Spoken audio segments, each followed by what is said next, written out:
Cześć, nazywam się Marta Trzeciak i pracuję w Centrum Nauki Eksperyment. Słuchajcie, mam do Was prośbę. Wyciągnijcie rękę przed siebie i przyjrzyjcie się jej tak, jakby to był muzealny eksponat. Na pewno na powierzchni swojej dłoni i swojej ręki dojrzycie takie maleńkie włoski. Pod wpływem bodźca termicznego te włoski lubią się stroszyć. Dzieje się tak dlatego, że maleńkie mięśnie podnoszą te włosy, napinają się i stawiają włosy. Ta umiejętność, ta funkcja była bardzo ważna dla naszych przodków, bo kiedy było zimno, nasi przodkowie stroszyli swoje włosy i pomiędzy włosami więzili odrobinę powietrza, co sprawiało, że izolowali się od czynników zewnętrznych. Natomiast dla nas to jest już zupełnie nieprzydatne. I teraz jak myślicie, czy w przyszłości, w związku z tym, że tych włosów w ogóle nie używamy, będziemy wszyscy łysi? Czy w przyszłości, czy człowiek przyszłości będzie chudym, łysym stworzeniem z wielką głową, wspomaganym przez technologię?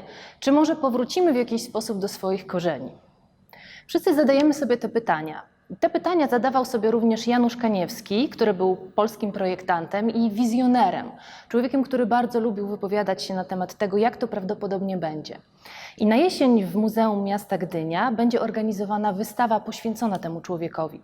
My jako eksperyment jesteśmy partnerem tej wystawy i nie bylibyśmy sobą, gdybyśmy nie ograli tego tematu ze strony naukowej. Dlatego teraz chciałabym Was bardzo zaprosić na obejrzenie tego filmiku, w którym zobaczycie wypowiedzi ekspertów, specjalistów, którzy od strony naukowej omówią koncept człowieka przyszłości. Zapraszam Was serdecznie. Z Januszem poznałam się kilka lat temu przy okazji takiego projektu, który realizowałam, nazywał się Future Makers. I tam z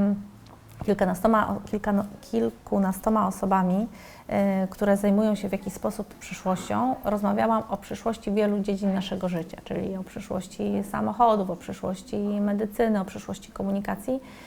I z Januszem akurat rozmawiałam wtedy o przyszłości miast. I pamiętam, to była taka bardzo długa rozmowa, chyba rozmawialiśmy ze 3 godziny, późnym wieczorem, bo Janusz miał tylko czas o godzinie chyba 21, żeby ze mną porozmawiać, ale nie przyznał mi się, że w tym czasie stał na balkonie i po tych 3 godzinach rozmowy, gdzie była prawie północ, stwierdził, że bardzo zmarzł, a ja po prostu, ponieważ rozmawialiśmy przez telefon, ja wszystko nagrywałam, więc nie miałam świadomości. A potem się spotykaliśmy także przy okazji Camera Image, gdzie razem byliśmy w jury. I potem jeszcze w różnych mediach przy okazji wywiadów albo wypowiedzi na temat przyszłości miast. Generalnie jest tak, jeżeli spojrzymy sobie na technologię, to faktycznie można powiedzieć, że w pewnym sensie stoimy w miejscu. Zrobię dygresję i potem wrócę.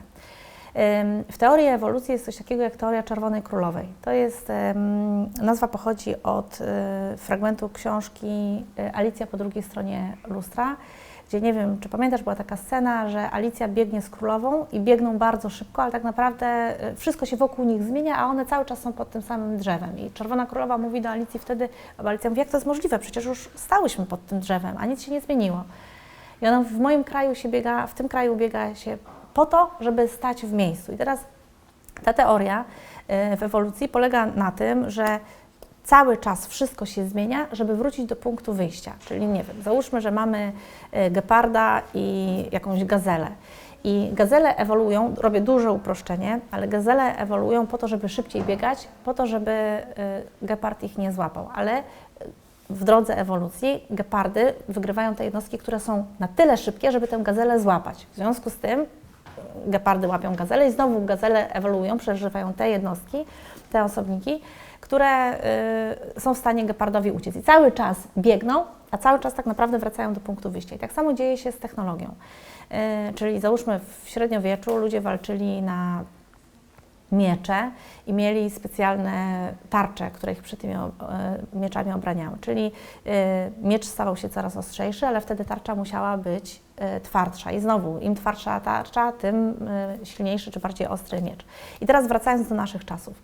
Ostatnio z moją córką starszą rozmawiałam na temat samochodów. Samochody miały nam przyspieszyć sposób komunikacji. Tak? Miały szybciej jechać niż konie. To, co obserwujemy teraz w miastach, to stoimy cały czas w korku i jedziemy z prędkością do 20 km na godzinę. I mówiłam mojej córce, że tak naprawdę technologia, która miała nam pomóc poruszać się szybciej, wróciła nas do punktu wyjścia, ponieważ tych samochodów jest tak dużo, że my poruszamy się teraz stępem koni, które po prostu jechały wozami. Więc w tym sensie tak, technologia, nasze otoczenie, ono tak naprawdę, mimo że się zmienia, to cały czas wraca do punktu wyjścia, ale człowiek się zmienia. To nie jest tak, że technologia nie ma i zmiany, które się dzieją w otoczeniu, nie mają na nas wpływu, bo mają.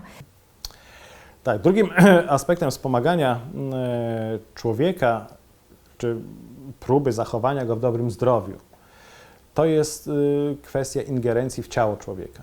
Tak? Czyli wymyślamy, my mówię jako naukowcy, niekoniecznie tutaj Politechnika Gdańska, wymyślamy różnego rodzaju protezy, różnego rodzaju implanty po to, żeby zastąpić utracony organ czy narząd tym narządem sztucznym bądź w połowie sztucznym. I kolejny jeszcze tutaj aspekt, no to są też prace, projekty związane z poszerzeniem możliwości człowieka, tak? Możliwości postrzegania, słyszenia w innych zakresach, na przykład częstotliwości niż to, do czego jest przystosowane nasze ucho, widzenia w innych zakresach promieniowania niż promieniowanie widzialne. Czy też ingerencje bezpośrednio w mózg, wszczepianie się w poszczególne obszary mózgu za pomocą odpowiednio skonstruowanych elektrod, po to, żeby na przykład wyciągnąć sygnały sterujące z tego mózgu i sterować protezami kończyn, tak? Albo sterować innymi sztucznymi urządzeniami. Tak? I tutaj mówimy o szeroko pojętych interfejsach mózg-maszyna, mózg-komputer. Tak? Po to, żebyśmy za pomocą naszego mózgu, myśli, być może gestów, tak? Byli w stanie sterować urządzeniami sztucznymi, przemysłowymi, robotami czy innymi urządzeniami wspomagającymi, typu na przykład egzoszkielet. Teraz bardzo popularny, może nie bardzo popularny, ale projekt promowany przez Elona Muska to jest Neuralink. Idea, żeby do mózgu wszczepić elektrody. Tam się mówi o tym, żeby to było wszczepianie takie mało inwazyjne, no bo wiadomo, żeby dostać się do mózgu, trzeba wyciąć odpowiednie okienko w czaszce, tak, i tam precyzyjnie w te obszary mózgu musimy się tymi elektrodami dostać. Elon Musk mówi, że będzie możliwe za czas jakiś za pomocą metod laserowych wiercić małe dziurki przez czaszkę i tam wówczas dokładnie w określone miejsce w mózgu te elektrody wszczepiać. No, moim zdaniem jest to kwestia odległej przyszłości. Jeśli coś takiego będzie miało miejsce, na pewno odległej przyszłości. I też bardziej myślałbym tutaj o zastosowaniach takich rehabilitacyjnych, leczniczych, niż rozrywkowych albo właśnie rozszerzania możliwości człowieka. Elon Musk promuje ten swój projekt, kieruje go do ludzi młodych, mówiąc, że możliwe będzie za pomocą tego jego interfejsu mózg-komputer na przykład słuchanie muzyki bez konieczności korzystania ze słuchawek. No i być może to przemawia, tak, do osób młodych. Ja bym nie chciał sobie wszczepić elektrod do mózgu tylko po to, żeby móc słuchać muzyki z mojego telefonu komórkowego albo innego urządzenia. No wiąże się to z kilkoma tutaj takimi też i etycznymi zagadnieniami, czyli jak daleko jesteśmy w stanie zaingerować w człowieka, tak? Do kiedy ten człowiek będzie człowiekiem, a od jakiego momentu stanie się maszyną, która tylko jest posadowiona na szkielecie ludzkim. Co więcej, no tutaj byśmy musieli też powiedzieć o pewnych aspektach bezpieczeństwa. Tak? Już w tej chwili mówi się na przykład, że są ładowarki do telefonów komórkowych, które można zainfekować i one będą tam sterowały naszym telefonem, ładowały go niewłaściwym prądem, mogą wybuchnąć, spalić się. Nikt nam nie zapewni, że to urządzenie, które wszczepi nam ktoś do mózgu, też nie będzie podatne na tego typu ataki. Tak? Czyli to kwestia bezpieczeństwa. Cyberbezpieczeństwo nagle nabiera zupełnie innego znaczenia. Już nie tylko chodzi o nasze maile, że ktoś podsłuchuje, czyta, tak? Ale że może one bezpośrednio zagrozić naszemu życiu, tak? Bo przeprogramuje układ mikroprocesorowy, który mamy gdzieś do mózgu wszczepiony. Więc idee są jak najbardziej. Fajnie, że one są, bo one tak naprawdę pomagają w rozwoju prac służących do rehabilitacji osób, które zapadły na te choroby. Tak? tym osobom przede wszystkim pomożemy, a czy to potem będzie wykorzystywane do słuchania muzyki, czy do innych rozrywkowych, komercyjnych aspektów, to już jest rzecz wtórna moim zdaniem. Tak? Najistotniejsze jest to, że wykonując te prace, dążąc do tej idei takiej bardzo dalekosiężnej, tak? Bardzo takiej wybujałej, po drodze, zanim do tego dojdziemy, rozwiążemy kilka rzeczywiście problemów nurtujących czy dotykających dosyć sporą populację ludzi i będziemy w stanie pomóc osobom niewidomym, osobom niesłyszącym. To już w zasadzie z osobami niesłyszącymi mamy tutaj, no nie wszystkie oczywiście ubytki słuchu, tak? Jesteśmy w stanie póki co skorygować, ale dużo tych ubytków słuchu. W najbliższej przyszłości myślę, że kwestia, najbliższa przyszłość to też pytanie, ile to jest? 10 lat, 15, 20 lat? Pracuje się w tej chwili nad implantami oka, tak? Protezami oka, bo tu też no, implant to jest pojęcie, może być różnie rozumiane, tak? Ale ja tu mówiąc o implancie mam na myśli oko, implant oka, które pozwoli widzieć, tak? Nie tylko wypełni nam oczodół, ale pozwoli widzieć. No i w tej chwili prowadzi się pracę na przykład nad sztuczną siatkówką albo nad siatkówką biologiczną, pobraną od zwierząt, które są gdzieś tam najbardziej podobne do naszych tkanek, tak? Mają tkanki najbardziej podobne do naszych tkanek, ale mówi się, że to jest też od dzisiaj perspektywa 10 lat, że będziemy mieli pierwsze jakieś efekty, rezultaty, które pozwolą na dalsze prace nad przygotowaniem takiego implantu, który będzie można wszczepić pierwszym ochotnikom. Ale niewątpliwie no, prace w różnych ośrodkach się w tym kierunku toczą i pewnie za czas jakiś doczekamy się implantu również oka, sztucznego implantu oka. Jeżeli chodzi o wzmacnianie siebie jako ludzi za pomocą technologii, no to ja obserwuję ten trend, to jest trend, który rośnie od wielu lat i on jest związany z między innymi też z takim trendem starzejącego się społeczeństwa, czyli jest nas coraz więcej starszych osób, a jednocześnie chcemy być i żyjemy coraz dłużej i chcemy być jak najdłużej sprawni. No ja sama mam dzisiaj założone tejpy, ponieważ to jest technologia, która mi stabilizuje mięśnie. Czy mam, nie wiem, w kolanie po operacji kolana wszczepione specjalne nici polimerowe, dzięki którym mogę uprawiać sport. Nie śledzę trendów związanych z usprawnianiem się technologicznym w celach rozrywkowych, bo nie wiem, oceniam to w taki sposób, że nie zawsze to ma sens, jest to jakaś ingerencja w ciało niekoniecznie potrzebna. Natomiast zdecydowanie rośnie ta kategoria HET, czyli Human Enhancement Technologies. I to są technologie, które mają nam pomóc w codziennym funkcjonowaniu, czyli mamy różnego rodzaju implanty, chipy, mamy też specjalne technologie typu nootropy, to są jakieś zewnętrzne tabletki, które przyjmujemy, które sprawiają, że nasz umysł lepiej funkcjonuje.